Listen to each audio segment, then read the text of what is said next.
내보다가 우리 비서 목사님께 얘기했어요. 참 몇 년 만에 이렇게 내려오니까 들어가는 것도 좋고 미인들을 만나는 것도 좋고 아무 소리 한 번도 안 하고 보니까 자기 자신을 아는 것 같아요. 우리 하나님께 박수 한번 드립니다.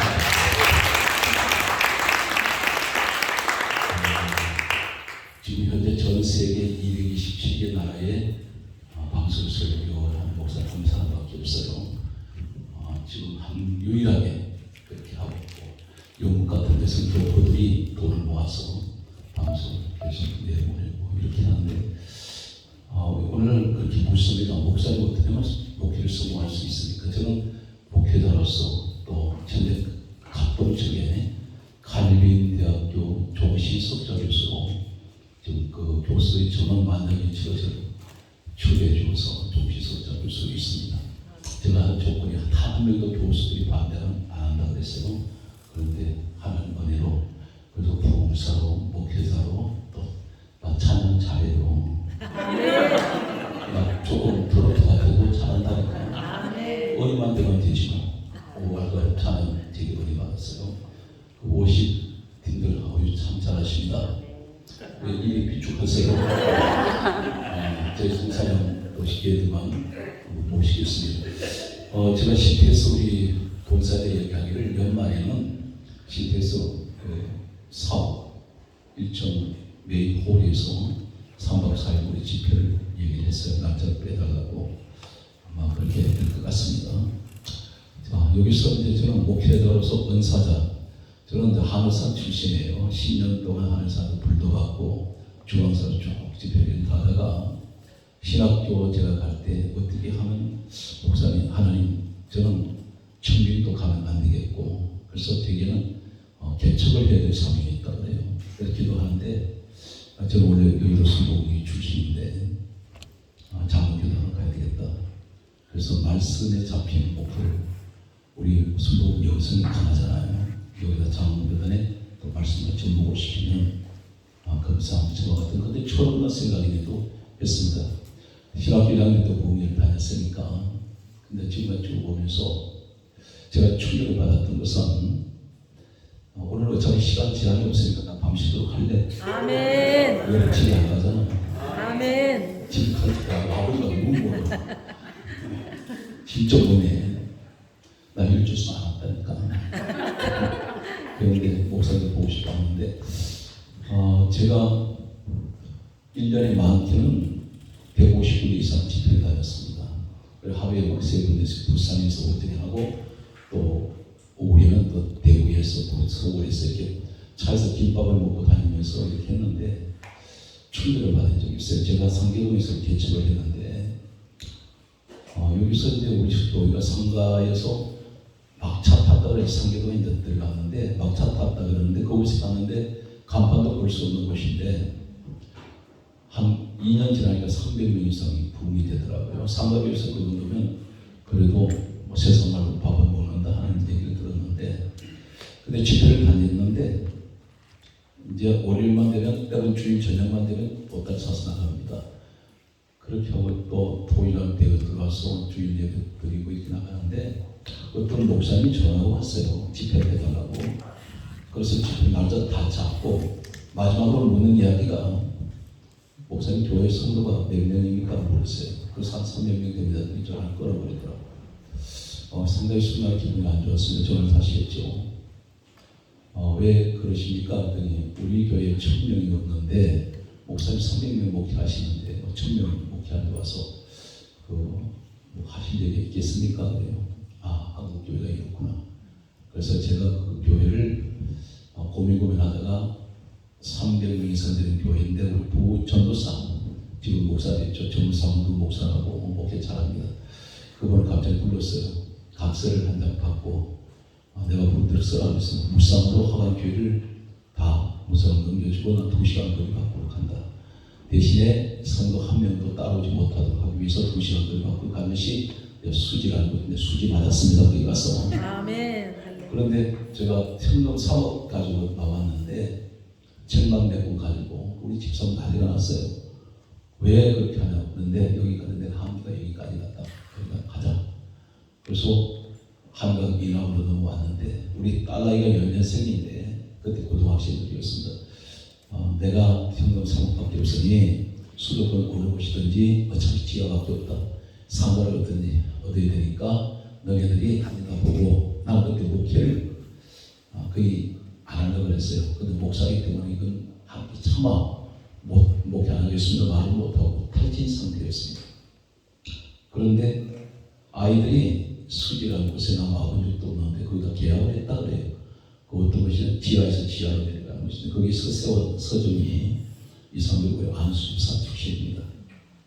그런데 거기다가 갔더니 비만 오면 그 바닥에 물이 차요. 배수로가 있어서 배수로 뚜껑도 없는 배수로에 물이 전방에까지 오는 이런 물을 퍼내야 되는 그런 곳에 있었는데 여기 와도 한 200명 정도 1, 2년 지나니까 채워져요. 바로 직선거리에 지구촌교회가 500m 앞에 있었습니다. 그런데 오늘 이제 그 교회가 한국교회 이렇게 된 줄 몰랐어요. 저와 어떻게 가다 보니까 제가 지금 입고 있는 옷이요. 우리나라에서 요새 방송이 이렇게 해서 옷을 11벌 정도 지금 들어와 있는데 그 옷이 어떤 옷이냐는 것보다 최고의 이 수제 명장들이 있습니다. 청와대 옛날 대통령 옷까지 만드는 분들인데 그 회사가 있어요. 강남에 저한테 울산으로 협찬을 해요. BTS 아시죠? 거기서 옷을 한대. 별로 기분 나 못해준다는 분명히. 그런데 그분들이 예수를 안 믿는 사람들이 나를 입혀요. 근데 목사님, 근데 이 옷이 일반적으로 입는 옷이 안 돼서 이거 예복을 해야 되겠다. 그래서 지금 칼라로 다 했는데 이렇게 어떻게 오다 보니 이렇게 되어버렸어요. CF 자꾸 출연 요청하고 안 해. 그게 우리 집사람 CF 나가면 그때를 죽여버렸네. 당신 돈 팔려다니면서 그러면 안 된다고. 우리 집사람이 저런도 사람인데 보통 꼴통이 아니다. 지금 없으니까 내가 신고를 했지. 골치 아픈 여자니까. 오른이 나한테가 피리 꽂혀 있어. 아니 그 정도 살았으면 좀 집인만 더 이게 참 나밖에 몰라. 아까도 오는데 전화해가지고 우리 비서회사한테 다 확인하고 뭘 드셨느냐. 아침 몸 갖고 이렇게 힘들었는데 그래서 내가 나를 거울을 들어가봤지. 나 괜찮게 생기더라고. 거기가 들어간 사람만 보는다 해서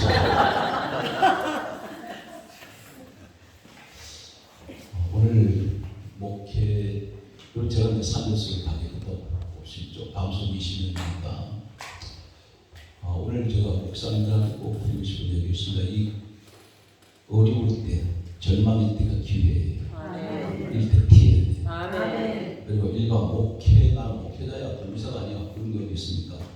당신은 탤런트가 돼야 돼요. 아멘. 지금 시대는 목사는 탤런트가 돼야 돼요. 이 탤런트는 다재다능해야 돼요. 찬양 잘하고 못해도 따지지 말라니까. 자꾸 성도를 세워서 찬양시키지 말고 목사가 직접 하라니까요.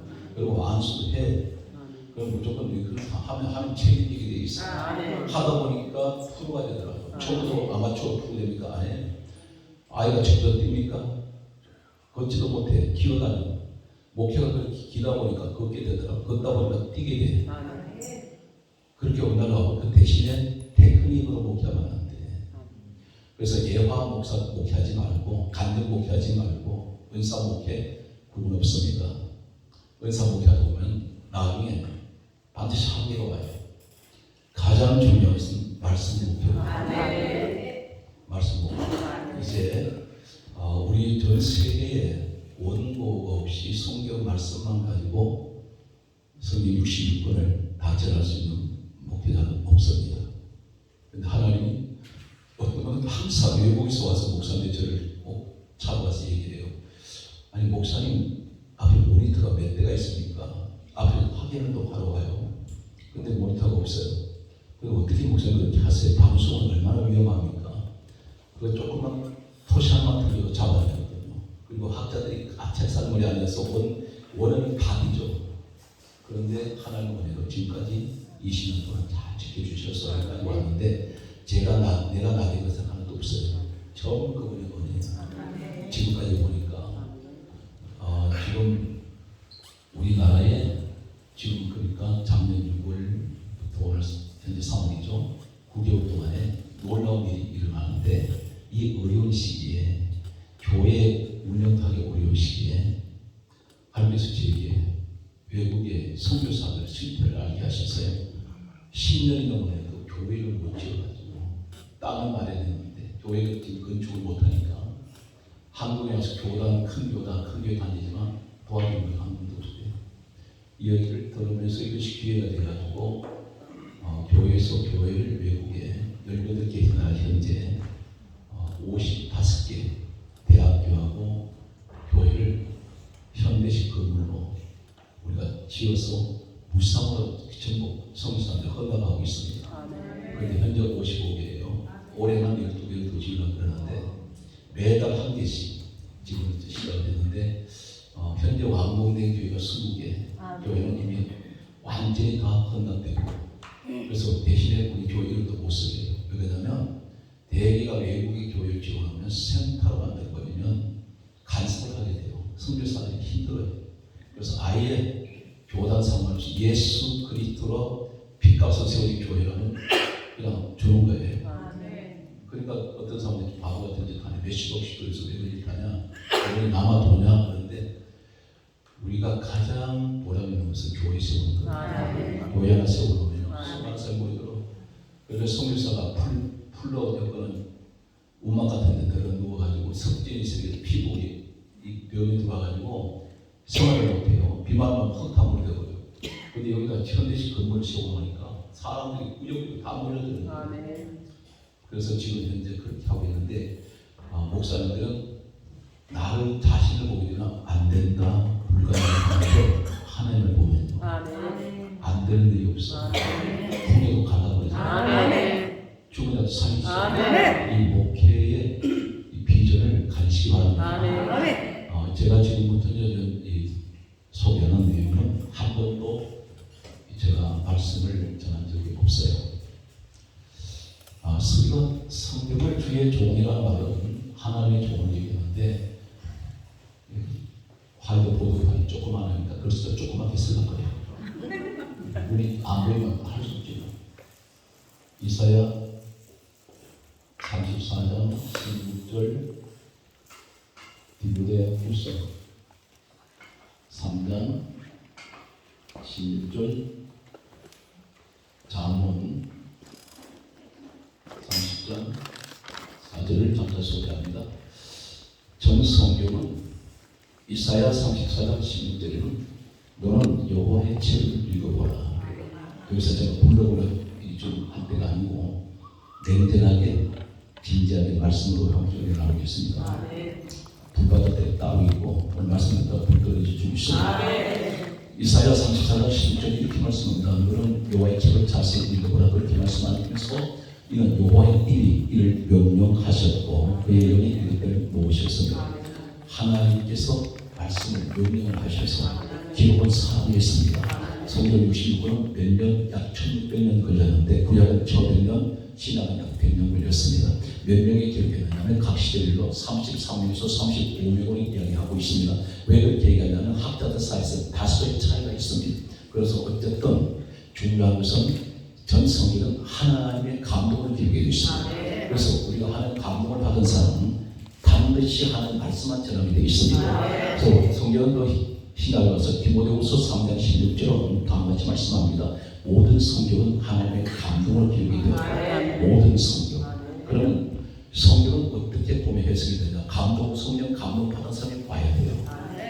성령을 받지 못한 사람이 보게 되면 성령 감동을 받은 사람만이 성경이 이해가 된다. 그런데 성령을 받지 못한 사람은 전부 육신적으로만 보이는데 이것이 기복신앙으로 가버립니다.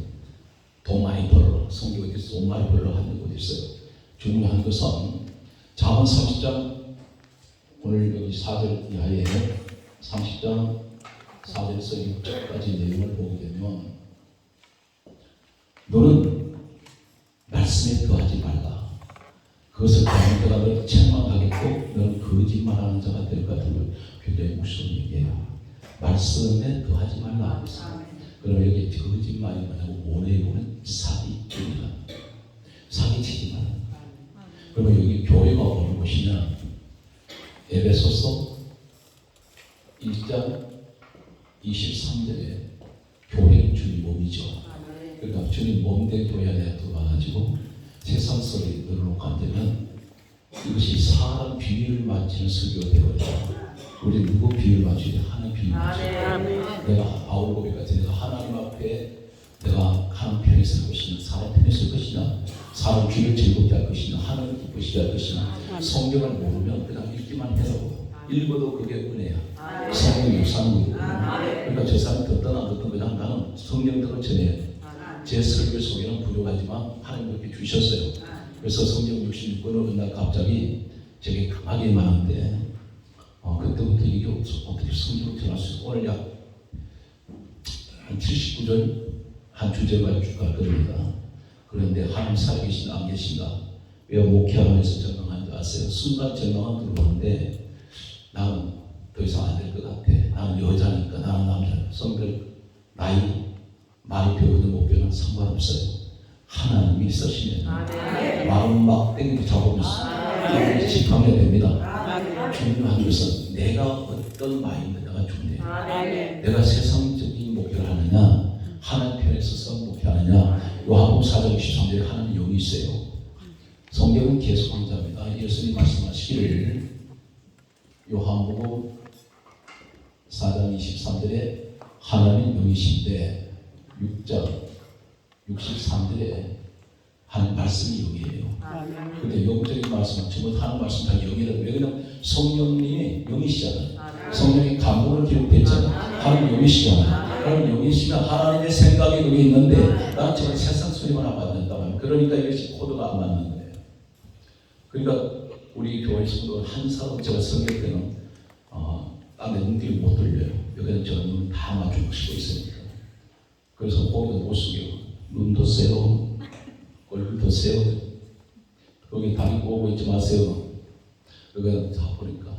근데 목회 대기가 싫다는 이유가 뭡니까? 왜 저 사람 좋을까? 당신이 좋게 만들었잖아요.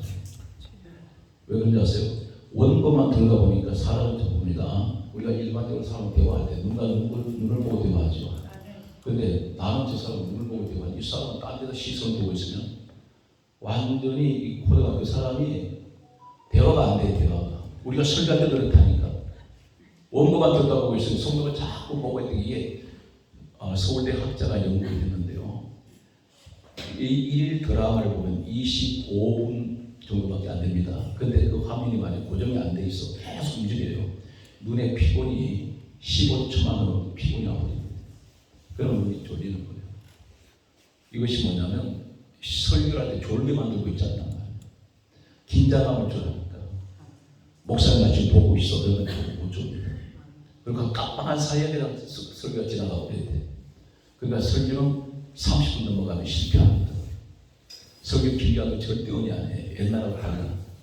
그러니까 짧게 하더라도 요약해서 액기스만 집어넣으면 돼. 이해가 되세요? 그리고 하나님께 맡기고 설교를 해야 돼요. 내 생각을 섞어서 원고만 의존하면 그 책이 된 거지. 요새 성도들이 말입니다. 이 코로나 바이러스 지나면서 귀가 커질 대로 커져버렸어요. 그러니까 전에는 단지 목사님 설교만 채워본 줄 알았는데 지금 다 뒤져가지고 목사님도 비판을 한다니까. 그러니까 여러분들이 지금 내노라는 목사님들 어떻게 설교 따라가겠어요? 편의를 무시하는 거예요. 대단하세요, 대단해. 자, 성경 말씀을 제가 이제부터 좀 소개하는 내용은 오늘 저는 성경은 뭘 읽었냐면 우리가 여기부터 들어가야지 기본이 잡혀요. 누가복음 24장 27절 44절 예수님이 직접 말씀합니다. 구약 성경은 예수님 오시기 전에 기록이 됐죠.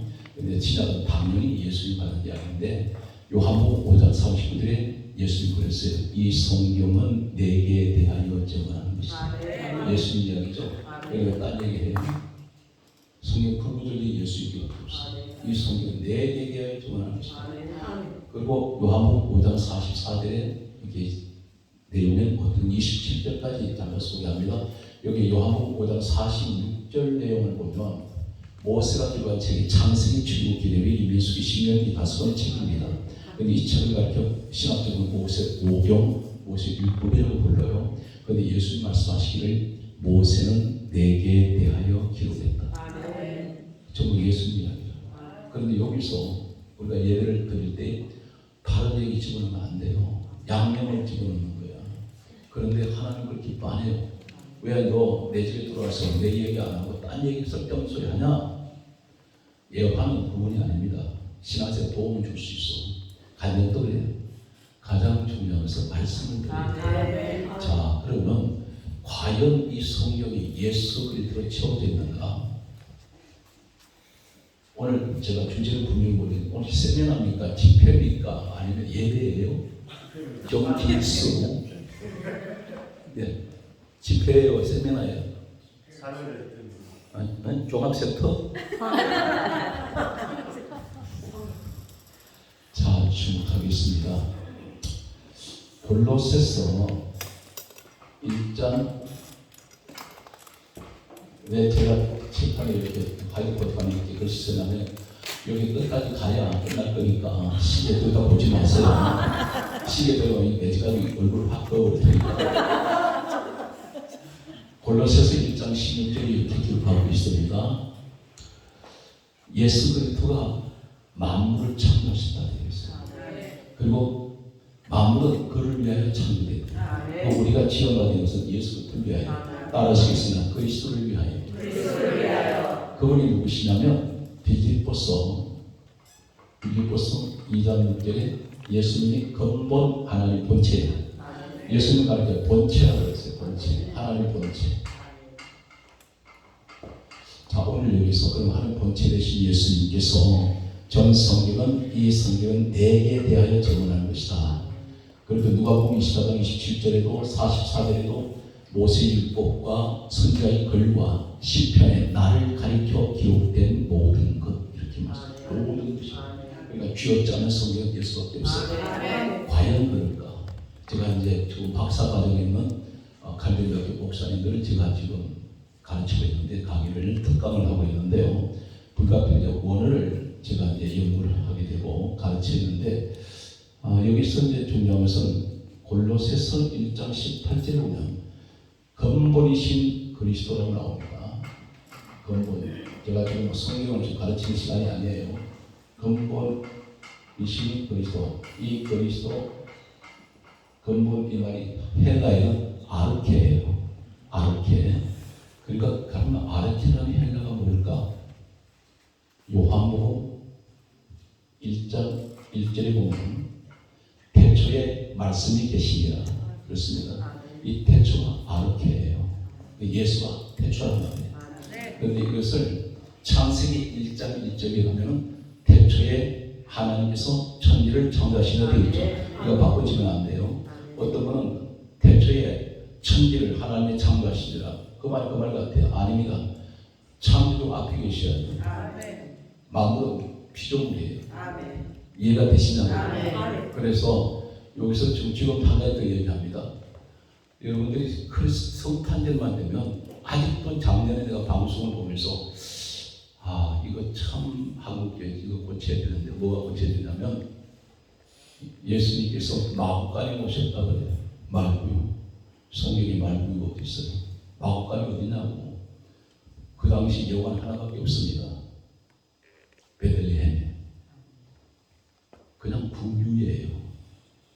모든 짐승들이 여관에 가축이 하나 있는데 거기는 나귀도 있고 사막입니다. 여기가 말이 가득 없어요. 그런데 이게 전통적으로 내려오는 소리만 듣고 성경은 없는 소리가 없어요. 성경 단순하게 구유 그리고 동방박사가 어떻게 세 사람이에요? 성경은 박사들이에요. 복수로 되어 있다고. 전에는 역사에 보면 3명, 7명, 12명으로 되어 있습니다. 하나님 숫자가 상관이 없어요.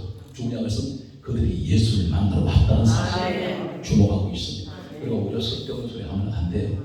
그런데 가장 중요한 것은 요한복음 1장 1절에 태초라는 이 말이 아르케인데 이 태초, 이 말을 구약 성경은 히브리어로 되어 있는데 원문이 만약에 헬라어로 구약 성경 창세기 1장 1절에 태초에 하나님께서 천지를 창조하신 이 말씀 태초를 헬라어로 하면 예수가 되어버린단 말이에요.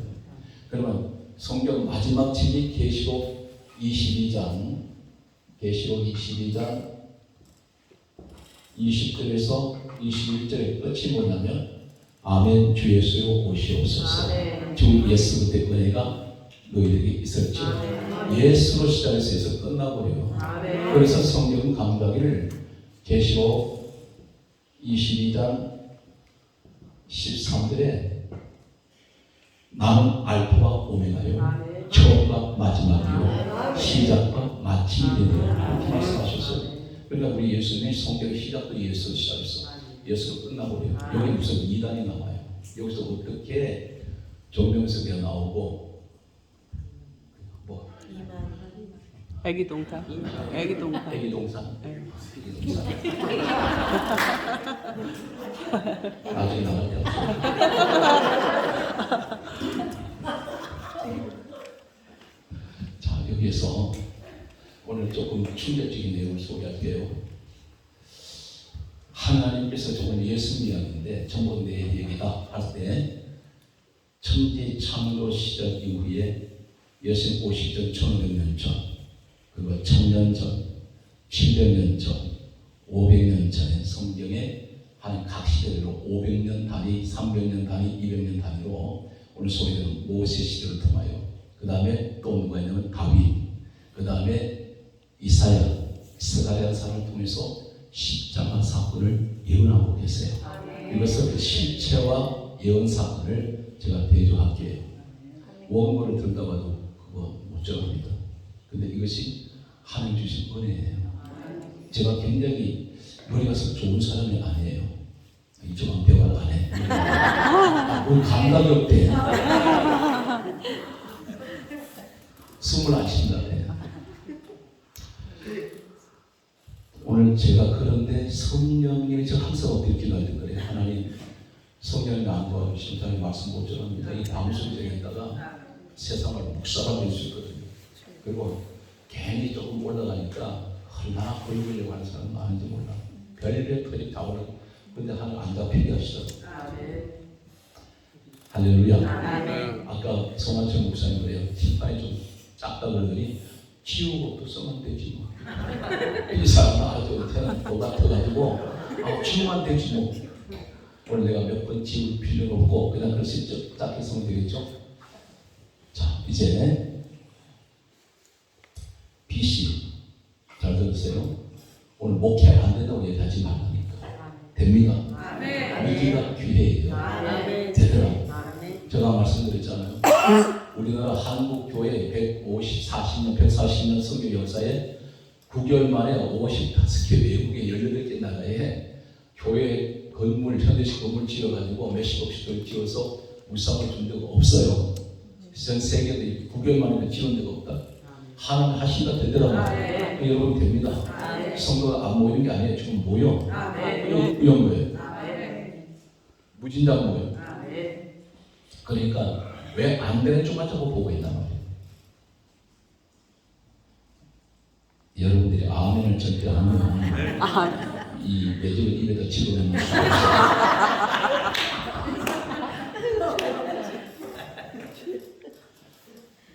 BC 1450년에서 1405년 사이에 역사는 모세라는 사람이 있었습니다. 이 모세가 40년 동안 광야길을 걸어갔던 기간이 이 기간이에요. 그런데 여기서 플러스 모세가 80세 구원받았죠. 80을 합치면 약 1500년 전에 예수님 오시기 약 1500년 전에 모세가 기록한 책이 다섯의 책이라고 했습니다. 여기에서 창세기 3장 15절과 계시록 12장 9절과 창세기 49장 10절을 소개합니다. 창세기 3장 15절은 에덴 동산에서 있었던 일이 뱀이 아담 하와에게 선악과를 한 먹지마라고 먹였습니다. 이 먹였을 때 하나님께서 뱀에게 하신 말씀이 창세기 3장 15절에 여자의 곡선이 너 머리를 상하게 할 것이다. 너는 그 발꿈치를 상하는 발꿈치 상하는 십자가를 말씀하고 계세요. 그런데 여자의 후손이 누구냐면 여기 잘 들으십시오. 기독교 비판하는 사람들이 동정녀 탄생을 비판을 해요. 어떻게 천연을 혼자서 아이를 가질 수 있냐. 그런데 여기서 이미 여자의 후손이에요. 남자의 후손이 아니에요. 왜 그러냐면 남자의 후손이었으면 남자의 후손으로 나와야 됩니다. 근데 이 여자 원래는 처녀에 되어 있어요. 그 내용이 어디 또 있습니까? 성경 말씀 보면 이사야 7장 14절에 이사야 시대 때 뭐라고 말씀합니까? 이때가 몇 년이냐면 예수님 오시기 전 BC 740에서 681년 사이에 기록된 이사야서에 보면 보라 처녀가 잉태하여 아들을 낳을 것이요 그 이름을 임마누엘이라 그랬죠. 그러니까 여기 여자의 후손이 너 머리를 상하게 할 것이다. 이 처녀의 몸을 통해서 단수로 되어 있습니다. 여자 처녀의 몸을 통해서 오신 예수 너 머리를 부순다. 이 말씀이 요한 1서 3장 8절에 실질적으로 예수님 오셔서 하나님 아들이 나타나시면 마귀를 멸하려 하십니다. 이때 에덴 동산 이미 창세기 3장 15절에는 십자가 사건을 말씀하셨습니다. 하나님 준비하셨어요. 그리고 발꿈치를 넣어줄 것이다. 과연 그랬습니까? 이 사단 마귀가 예수님을 십자가에 매달리도록 했습니까? 요한복음 13장 2절에 보면 마귀가 가룟 유다에게 예수를 팔려는 생각을 넣었습니다. 누가 예수를 죽이기 위해서 가룟 유다를 통해서 이 마귀가 거짓시켰어요. 그러니까 마귀를 통해서 앞에 나타난 데는 가룟 유다인데 벽 위에 보이지 않는 뒤에서 조종한 자가 마귀예요. 그러니까 마귀를 통해서 예수님께서 십자가에 달리실 것을 이미 창세기 3장 15절에 말씀한 이 뱀이 누구냐면 계시록 12장 9절에 뱀, 곧 마귀라고 하고 사단이라고 하는 원천하를 꿰는 자입니다. 사단 마귀였습니다. 그래서 이미 여기서 뭘 말씀하냐면 모세를 통해서 하는 예언하신 것은 십자가 사건을 에덴 동산에서 이미 준비하고 계셨어요. 그래서 이 사건을 말씀하시고 창세기 49장 10절에 보면 유다를 통하여 실로가 올 것이다. 실로가 메시아입니다.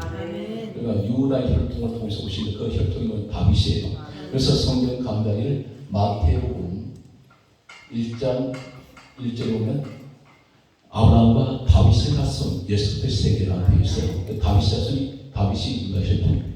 하나님은 이미 모세를 통해서 이렇게 준비를 하셨습니다. 이제부터 놀라운 사실은 하나님은 내 목회 현장이 어떻게 돌아가는지 잘 알고 계세요. 알고 계시는데 내가 너 지금 필요 없으면 이미 너 끝났다. 내가 너 데려가버려. 그런데 나는 끝났습니다. 절망이 나는데 아직도 나를 살려주실 분 하다 올리자 이 말씀 듣게 하시면서 내가 앞으로 너 쓰려고 진행력이 진행. 지금 결산한 게 아니야. 지금 계산하면 안 돼요. 오늘 근데 아까 우리 강한나 목사님 식사를 너무 대접을 잘하죠. 오늘 술과 저절로 잘 되네. 한나 목사님 어디 가셨어요? 할렐루야. 이게 오늘 되게 미인이 너무 많다. 자, 여기서 주목합니다. 하나님께서는 모세 시대 1500년 전 이미 예언하셨고 모세 시대 후에 약 500년이 흘러갑니다. 다윗이 태어나는데 1040년에 태어났던 것으로 역사는 전하고 있어요. 그런데 하나님께서 성령을 받은 이 다윗이 성령의 감동을 받아 성경을 기록합니다. 놀라운 사건이 기록되는데 시편 22편 1절에 보면 그리고 마태복음 27장 46절 시편 22편 7절 마태복음 27장 39절 시편 22편 8절 마태복음 27장 40절 시편 22편 16절 또 시편 22편 18절, 마태복음 27장 35절 주목합니다. 이 내용을 제가 여기서 이유가 있어요. 다윗이 예수님 오시기 전에 천년전 살입니다. 여러분들이 전도를 하다 보면 당신이만 하나님 살아계심을 증명하세요. 그런데 믿을게 보여달라는 때가 있어요. 확실히 제가 보여드리겠습니다. 우리가 역사를 과거를 이야기하면 역사밖에 없다고요. 기록된 오늘 이 내용을 보면 심장에 멎을 것 같은 그런 충격을 받는 것이, 우리 하나님이 살아계시지 않다면 어떻게 이렇게 천년 전에, 천년 후에 이 땅에 오셔서 예수님이 십자가 연상에 어떤 일이 일어날 것을 낱낱이 다 보고 계시고 그걸 기록하게 합니다. 한 사람이 기록한 것이 아니라 각 시대로 계속 기록하는데, 모세가 십자가 사건 기록했고, 예수님도 십자가 사건을 다윗 시대에, 모세부터 500년 후에 태어난 사람이 다윗입니다. 그런데 하나님이 살아계시니까 우리가 지금 아무리 머리가 똑똑하고 세상 신분이 어떤 신분이고 어떤 명문 대학을 나왔다 할지라도 어떤 신분의 사람이 할지라도 한치 앞도 자기 운명이 어떻게 될지 몰라요. 몇 초 앞에 어떤 일이 모릅니다. 그리고 하나님은 살아계시기에 천년 전에 이 땅에 예수님 오셔서 십자가에 어떻게 돌아가실 것을 낱낱이 얘기하십니다. 이것이 제가 예언과 성취 사건을 소개하겠습니다.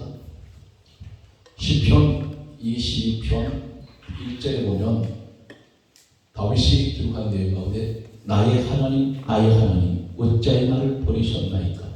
단순한 얘기가 아니고요. 예수님 십자가에서 마태복음 27장 46절에 천년 후에 십자가에서 나의 하나님 어찌하여 나를 버리시다가 똑같은 말씀을 이미 천년 전에 십자가에서 하나님 하신 말씀을 이미 예언을 했습니다. 이게 단순한 다윗의 이야기가 아니에요. 그래서 꼭 강조합니다. 누가복음 24장 44절에 예수님 말씀하기를 시편에 나를 가리켜 기록된 모든 것, 이렇게 말씀. 예수님 이야기. 저는 전율이 느껴져요.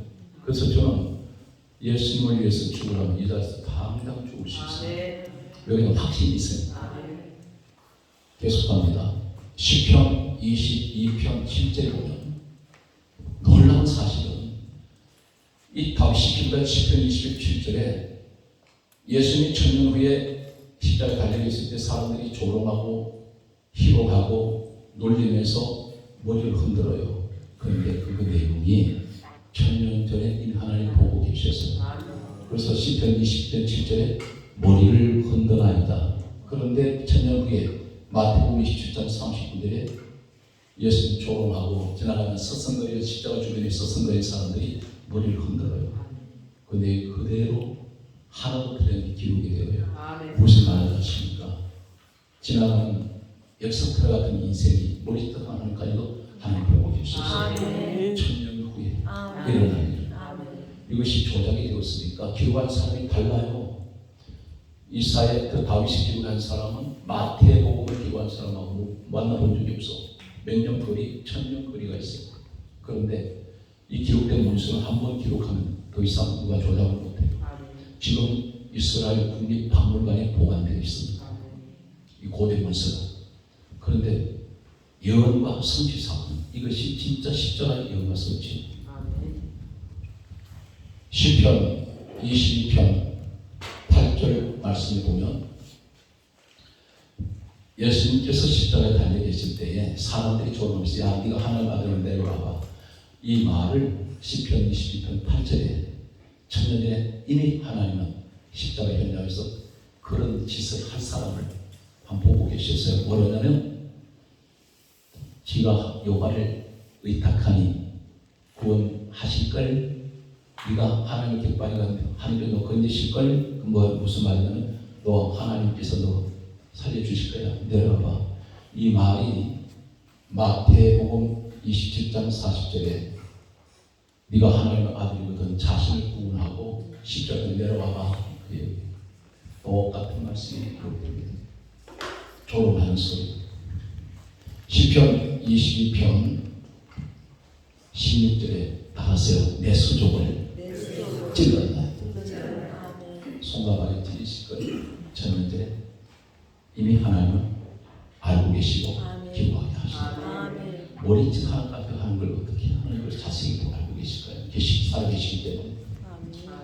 시편 22편 18절에 내 겉옷을 나누고 속옷을 제비 뽑나이다. 제비 뽑습니다. 근데 천년 후에 마태복음 27장 35절에 예수 끌려가실 때 옷을 제비 뽑아요. 하나도 안 다치게 다 이루어집니다. 이것이 진짜 예수님 십자가 사건 예언의 성취입니다. 사람 살아계신 분 있습니까? 아멘. 그런 거 목회 현장에 하나님하고 함께 하신다. 아멘. 그러면 반드시 하나님 그 사업도 목회 현장을 잡아주세요. 아멘.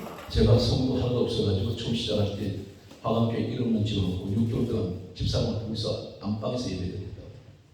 근데 지금은 우리 비수 목사님 오셨는데 그 행정 담당할 때 한 6, 7년 전만 그때 계산을 했더니 매주 이제 통계조사가 나옵니다. 16만 몇천 명이었어요. 그 다음부터 제가 숫자 넣지만 근데 그게 용인이라는 것이 어떤 것이냐면 이 강을 향은 그냥 흘러가는 것이야. 멈춰이 물이 고이는 곳이 아니에요. 좀 잘 되는 거에 가버리네. 돈 좀 벌면 가버려. 그래서 제가 가끔 그렇게 기도하고 싶어요. 주여 달리지 않게 해주세요. 그래야 안 갈 거 아니야. 망해 먹으면 꼭 욕이 들어와. 지금 100만이 넘었는데 근데 거기 와서 꼴짝이에 그 큰 교회 교회를 125개 짓는데 돈 한 푼도 없고 성도는 없고 근데 방송에 나가는데 방송에 나갔는데 누가 알아줍니까? 그래서 이제 한 3개월 하다가 하나님 안 되겠습니다. 방송 내리게 되겠어요. 기다리라 그랬어요. 6개월 정도 기다렸는데 저를 처음이니까 다 그랬겠죠. 저를 그냥 지하교회 하는 목사에다가 변변참 가니까 밤 2시에 보냈다니까. 밤 2시에 누가 가? 내가 혼자 갔지. 돈 아까워 죽겠더라고. 그런데 그때 공사를 시작했는데 사람은 없어요. 성도들이 무슨 아파트 담보 잡아가지고 교회 건축 내놓은 사람도 없고 기가 막힌 거야. 그런데 성도는 70명도 안 따라온 사람이 수지에서 온 사람이 오지 말라 했더니 그걸 따라온 사람이 있지만 가난뱅이들이에요. 그런데 이 43개국이 그 당시 방송에서 이제 외국에 방송이 나갔는데 여기서 새벽 2시가요. 거기는 아침 9시, 10시야. 교포들이 그 방송을 보고 한국에다 전화해서 한국교회 가라고 교회 짓는 절대 2,700명 들어왔습니다. 남쪽 보면 한 주에 100가정 이상이 들어가고 있어. 너무 많아가지고 막 정신이 하나 없다고. 표리가 정신 없어도 좋겠다.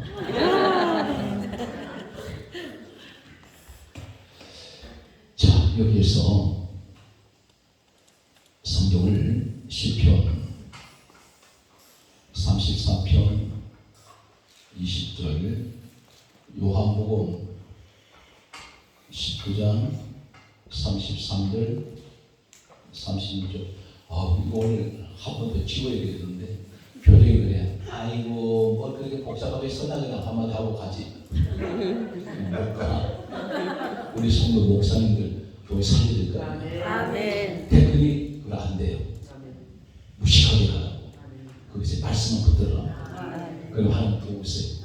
성령 역사에 사도행전 10장 44절에 성령께서는 말씀 듣는 사람에게 내려옵니다. 그러니까 특별한 은사를 가지는 않을까요? 뭐든지 자기만의 특기가 있다니까. 은사가 다 있어요. 아멘. 그러니까 이것도 저것도 못생겼으면 영통이라도 생각하시는 거야. 아멘 안 해. 사람이 다 못생긴 게 아니라 발가락이라도 잘생긴 사람도 있어. 그걸로 쓰라니까. 아멘. 아멘. 안경을 좀 땡겨 있어요. 여기 내려보면 무섭잖아.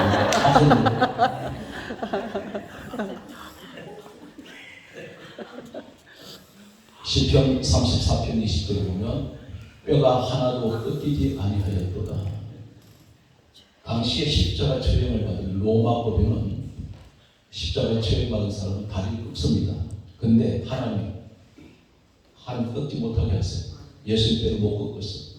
분명히 시편 34편 20절에 뼈가 하나도 꺾이지 않았는데 2000년 후에 요한복음 19장 33절로 36절 보면 뼈가 하나도 꺾이지 않았습니다. 아멘. 예수님 뼈만 못 꺾고 아멘. 하나님이 못 꺾게 하시면 못 꺾는 거예요. 아멘. 할렐루야. 아멘.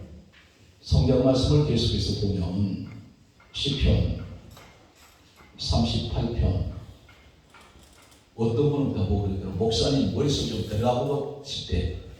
내 머릿속에 들어가면 죽으라고. 어떤 분은 안수받으러 왔는데 목사님께 이런 능력 되게 달라고 안수 좀 해주세요. 그러면 내가 가버리면 어떡해. 그래서 안 한다고. 그 사람 양심도 없어요. 많은 사람의 소원일 건데요. 네. 할렐루야. 시편 38편 11절에 보면 이렇게 기록됩니다. 나의 사랑하는 자와 내 친구가 내 상처를 멀리하고 그리고 내 친척들도 멀리 선나이다. 다 멀어져요. 예수 십자가 현장에 달려 있을 때 과연 그럴까? 예언이 맞을까요? 성경 말씀 보면 마태복음 13장 55절에서 56절에 보면 박자를 참 잘 못 쳐요.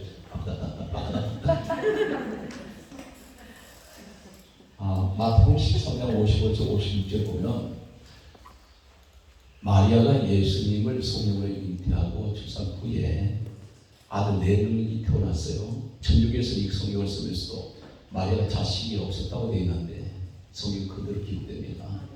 아들 4명과 성경 딸들이 있었다고 기록해요. 몇 명인지 여자 딸이 여러 명이 있었다는 겁니다. 그러니까 굉장히 자녀가 많았어요. 그런데 중요한 것은 요한복음 성경 말씀에 보면 19장 25절에 보면 예수님 십자가에 5명밖에 없어요. 어머니, 이모, 글로바의 아내 마리아, 막달라 마리아, 예수님의 사랑하는 제자 1명, 5명만 있습니다. 예수님의 육신의 형제들은 한 사람도 보이지 않아요. 이 사람들은 십자가 가까이 오지 않아요. 그래서 예수님이 이 땅에 오시기 전 이 고백이 나의 사랑하는 자, 내 친구들이 내 상처 멀리하고 내 친척들도 멀리 선나이다. 오지 않는다는 겁니다. 여기에 덧붙여서 마태복음 26장 56절에 제자들이 다 예수를 버리고 도망한다. 다 그러면 이것이 우리 목회 현장이에요. 우리가 힘 있을 때 이렇게 나야 돼. 표정이 아예 체념을 해버리고만. 그리고 목회 이 성도 얼마 안 될 때 정말을 잘 만들어 놓았어요. 정말을 교회 하다 보면 매일같이 뭐 성도들 돈 한 푼 지출할 때도 성도들 붙들고 회의하고 결제하고 할 수 없잖아요. 공동 회의를 맨날 할 수 없는 거고 저기 서울에 목동에 큰 교회 목사님이 정말이 없었습니다. 그 내용이 뭐냐면 급하니까 주일까지 못 기다리고 목사님 먼저 선 집행을 했다고요.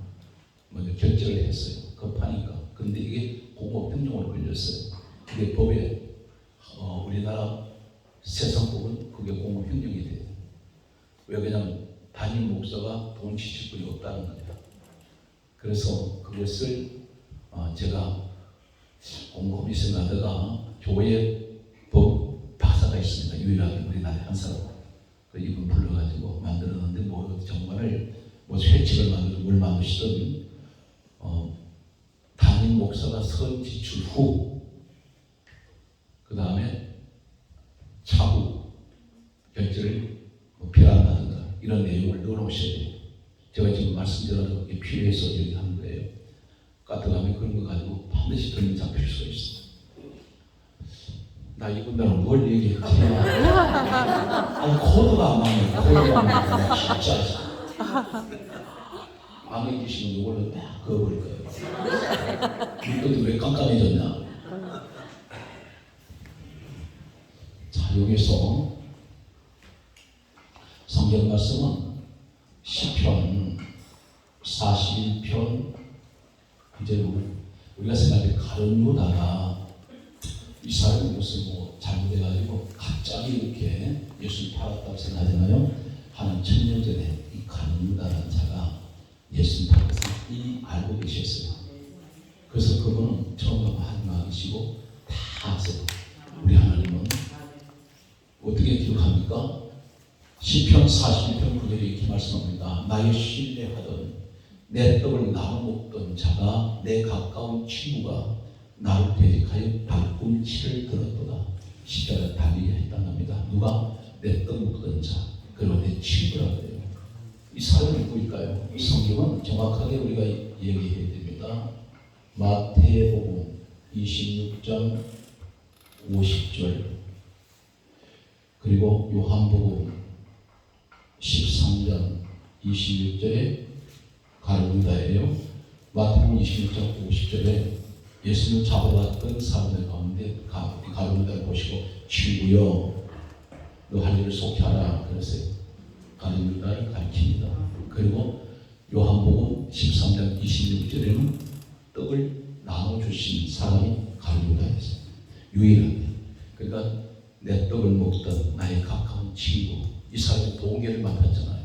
지금은 재정을 맡겼던 사람, 가장 믿었던 사람인데, 그래서 오늘 성경은 하나님이 1000년 전에 다윗을 통해서 가룟유다라는 자가 1000년 후에 예수님을 십자가에 못 박히도록 팔 것을 예언하셨습니다.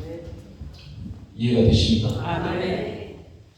자, 시편 69편 21절 말씀과 마태복음 27장 34절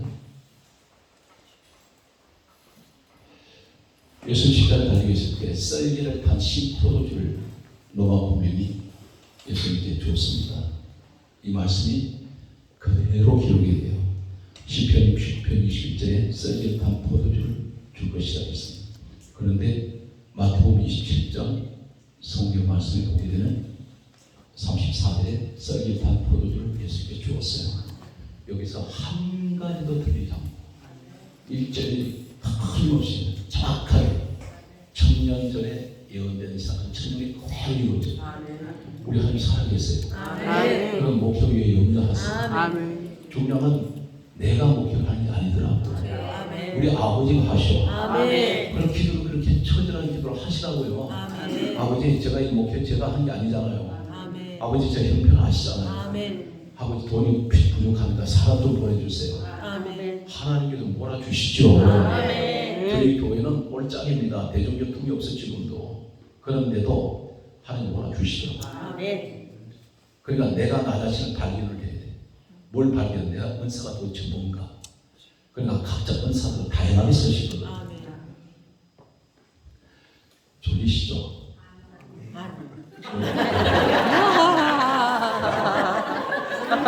이쪽 동네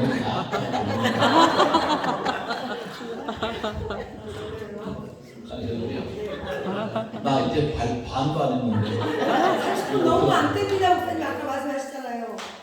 뭐로? 아까 30분 너무 안 된다고 했잖아요. 목사님 말씀하셨죠. 30분. 아, 30분. 너무 많이라고 표현 말씀하시죠. 알았어요. 졸리거든요. 그래. 그거는 설교 때 내가 주일 설교하실 때 그렇게 하라고 말씀을 들을 때는 오늘 이제 집회니까 제가 이렇게 좀 전하는데 듣기 싫어하면 또 끝냅시다. 재밌어요. 계속하세요. 졸리면 먼저 하나님 말씀 먼저 가서 주무시고 졸린 사람만. 가서 주무시고. 자, 여기서 성경을 여기서 끝난 게 아니라 모세 시대에 1500년 전에 하는 시대가 예언하셨고 1000년 전에 다윗 통해 예언하셨고 그 다음에 740년에서 681년 사이에 이사야를 통해서 또 예언을 하셨어요. 십자가 사건을. 그 내용이 BC 740년에서 681년 사이에 기록된 말씀이 있습니다.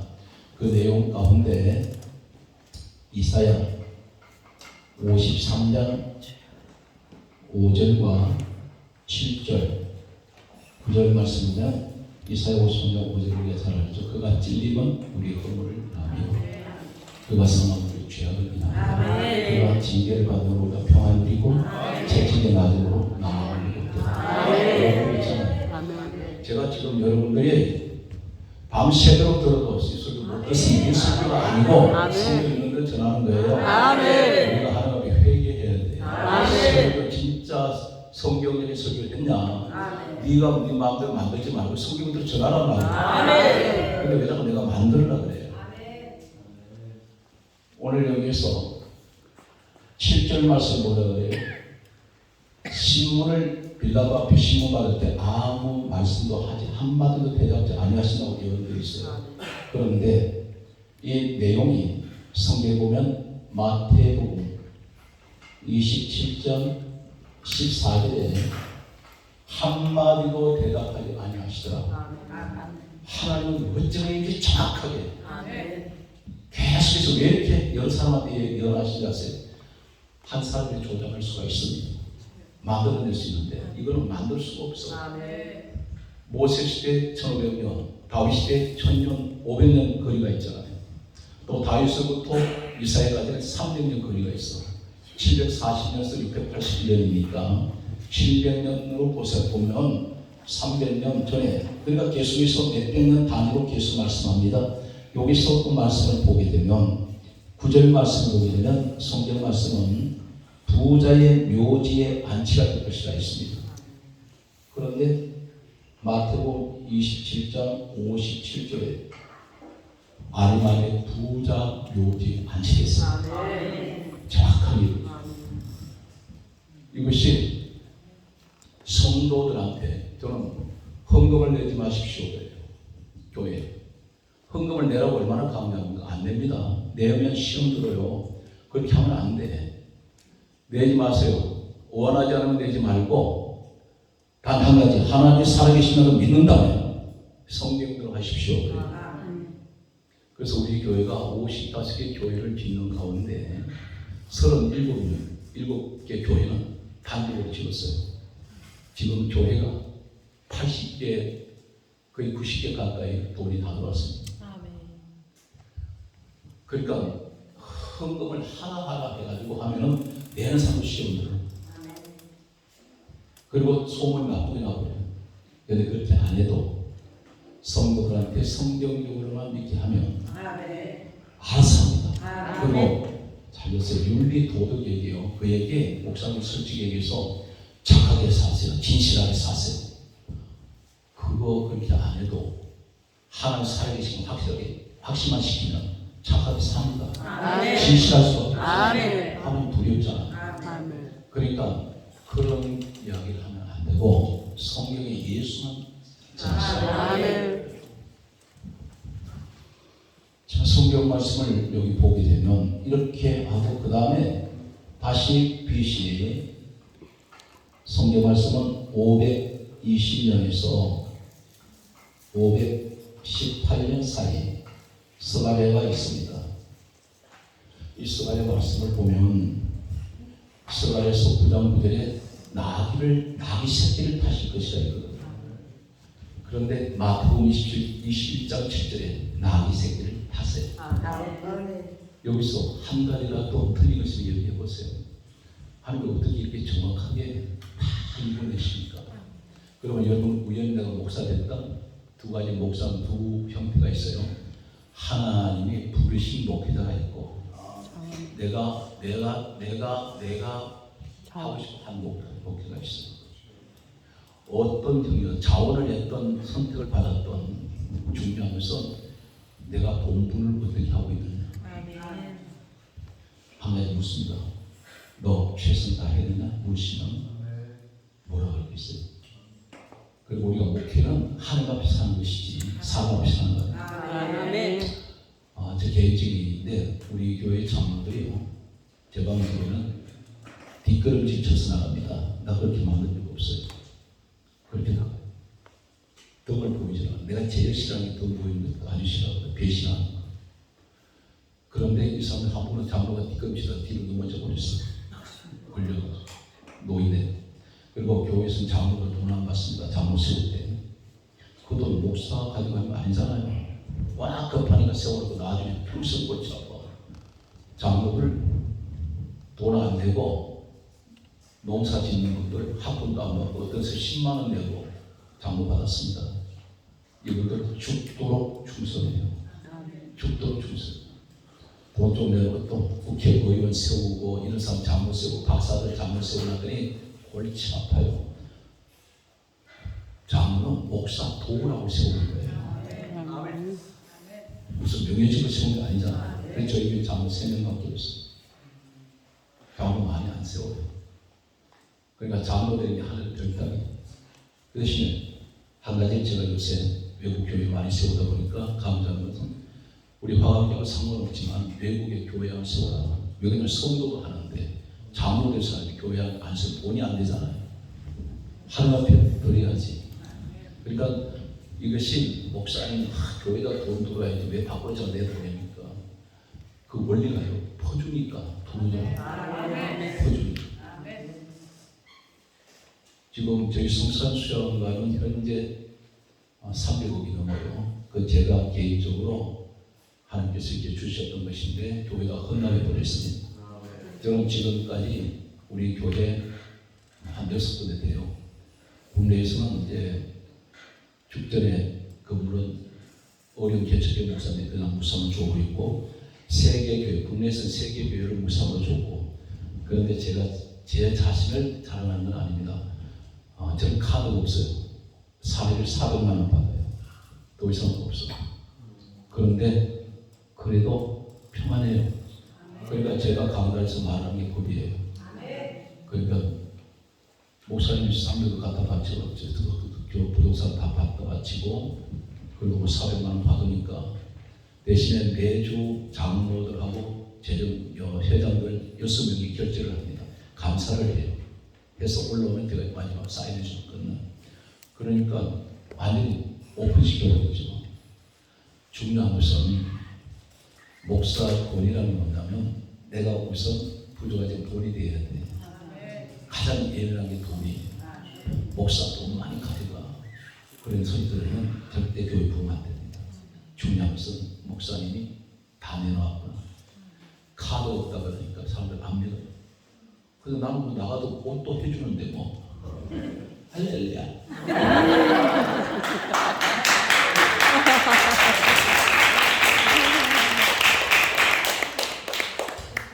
자,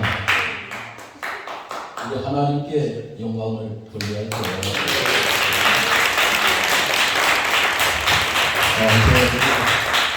소환천 목사님 한마디만 하고 싶은 얘기가 설교 좀 세미나 시간에 이 소환천 목사님 보면은 제가 한 30년씩 그 이상입니다. 정진수 목사님 마찬가지인데 딱 달라진 거 보니까 정진수 목사님 눈이 작아졌더라고요. 다음은 하도 변화된 게 없어요. 근데 참 진국들이에요. 진국. 소환천 목사 말입니다. 이 목회 세상 목회 부흥사가 얼마나 살벌한지 아십니까? 제게 바로 와야 여기는 대표 총재 우리 여기 부흥협의회 대표 총재가 아니고 6개 단체에 CTS 86개 교단이 모여 있습니다. 여러분 그 CTS 부흥사 여기 소속됐다는 말이죠. 하늘의 별따기예요. 그런데 그만큼 CTS라는 것이 그만큼 인지도가 있고 한국교회가 완전히 순수 복음방송 최고입니다. 그런데 여기에 제가 이제 중앙협의회 대표 총재에 있는데 송한철 목사님을 제가 보면은 절대 송한철 목사님 제가 띄우는 게 아니에요. 있는 그대로입니다.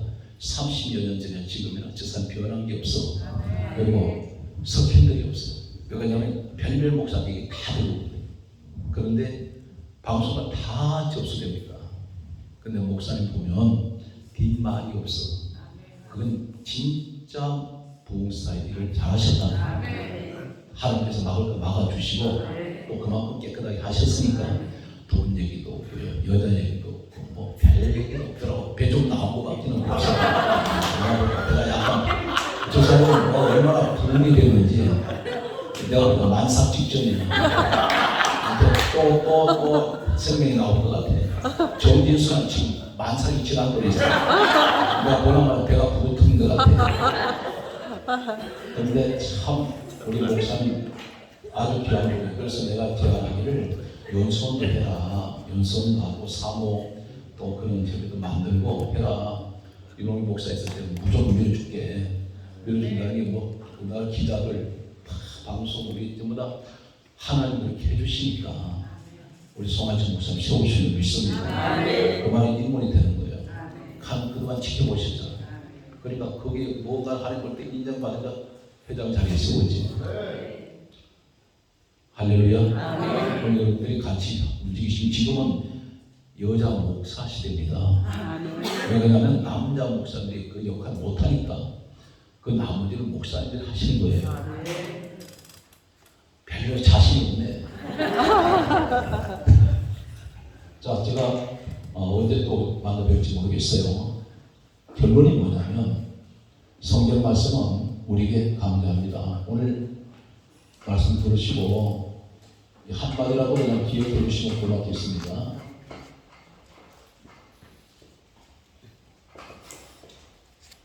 고린도전서 1장 18절에 이렇게 말씀합니다. 십자가의 도가 멸망당하는 사람에게는 미련한 것이요 구원받은 우리에게는 하나님의 능력이 됩니다. 십자가는 능력이에요.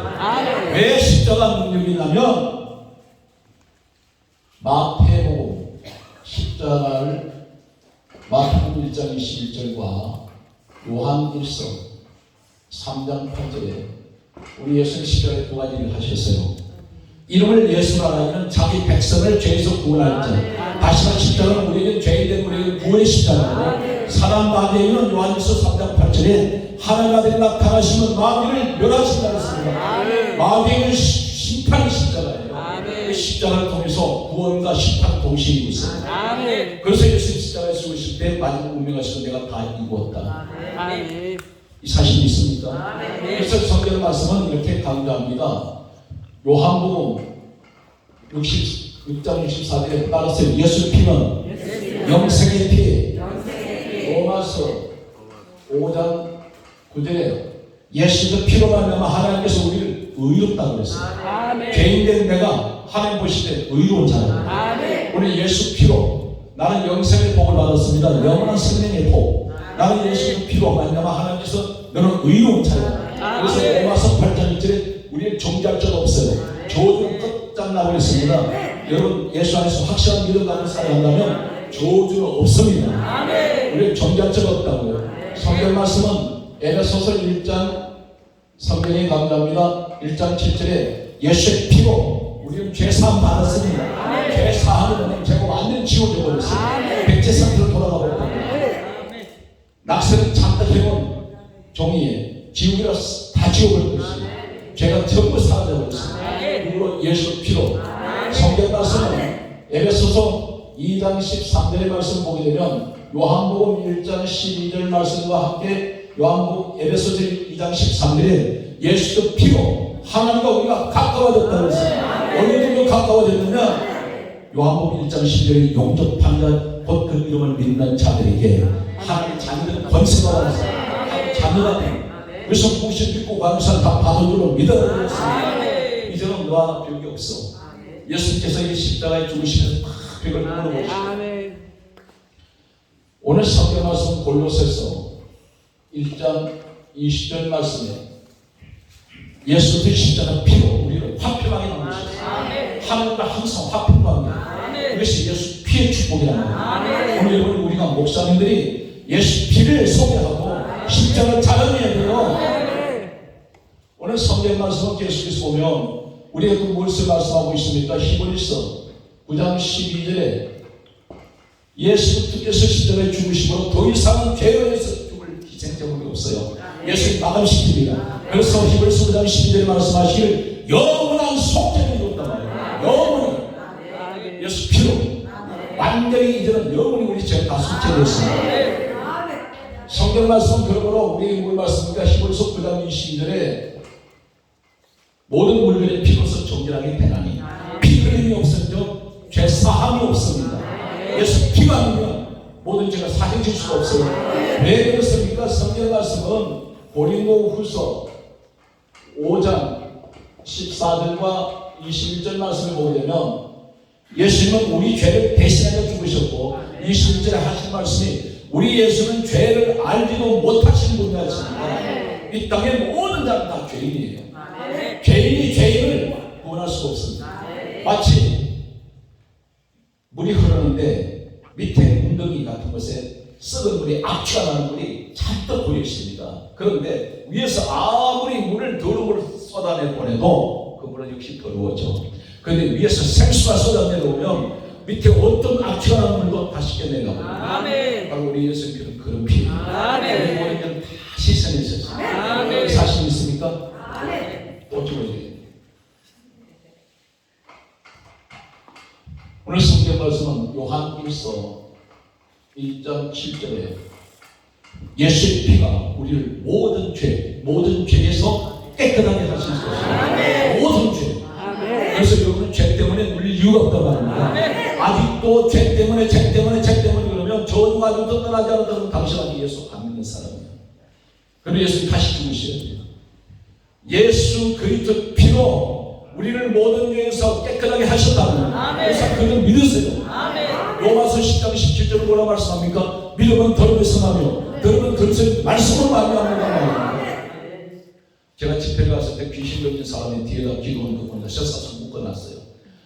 매주 집회를 안 가는데 이 처녀인데 그 부모님이 헌금을 많이 했던 모양이야. 그 정신병원에 안 갔다 놓고 거기다 매운 이유가 매주 강사가 오니까 이 강사들이 집회할 때 치과들 뜻을 믿고 기다렸는데 소리 질러요. 보호가 소리 지르는 게 아니야. 제가 4일 집회를 꽤 오래됐습니다. 4일 집회를 하는데 첫날 저한테 양해를 구하더라고요. 소리 지르더라고요. 목사님 이해를 좀 해주세요. 그런데 제가 가면 소리 뒤에서 소리를 질러요. 제가 이 마이크를 들고 가면서 너 입에 한마디도 말하지 마. 그랬더니 강아지가 꼬리를 감추고 이게 뭐 숨어 들어가듯이 의자부터 기어 들어가더라고요. 오늘 중요한 것은 말씀의 영을 받아놓으면 악한 영이요 가게 오늘 두려워해. 내가 그렇게 하려는 게 아니라 하나님 그렇게 하셔. 왜 그러냐면 가운데 있습니다. 사도행전 10장 44절에 성령께서는 말씀 듣는 사람이 내리고 있어요. 요한복음 1장 말씀이 하나님이에요. 그러니까 하나님하고 함께 하십니다. 늘 이 말씀을 붙들고 우리의 신앙생활에 목회자들 최고의 자산이 능력이 말씀입니다. 말씀을 붙드세요. 그래서 저는 말씀을 항상 무장되어 있어서 올라가면 당당해요. 움츠리지 않아요. 누구보다도 제가 어깨를 핀다고요. 왜냐하면 성도 앞에서 제압을 해야 되니까. 이해가 되십니까? 계시록 1장 5절에 예수의 피로 우리는 죄에서 해방되었습니다. 해방되었습니다. 이제 자유가 됐단 말이에요. 5장 9절에는 예수의 피로 우리를 사서 하나님께 돌려줬어요. 이미 하나님께 바쳐진 인생. 내 인생이 내가 아니고 하나님께 바쳐졌습니다. 이 사실 있습니까? 그래서 베드로전서 1장 19절에 우리의 보배는 예수 피. 그래서 오늘 말씀의 결론 맺겠습니다. 고린도후서 4장 7절에서 9절의 말씀 보면 이 보배를 우리가 길거리에서 가졌으니 로마서 9장 14절 우리가 그릇이래요. 그런데 길거리죠. 흙으로 빚은 그릇이죠. 얼마나 잘 깨집니까? 오늘 아마 이 현장에 이기까지 목회 현장에서 길거리 같은 내 인생 목회 생활에 기스가 날 때 다 기스 났습니다. 기스가 나면 일곱 아니야.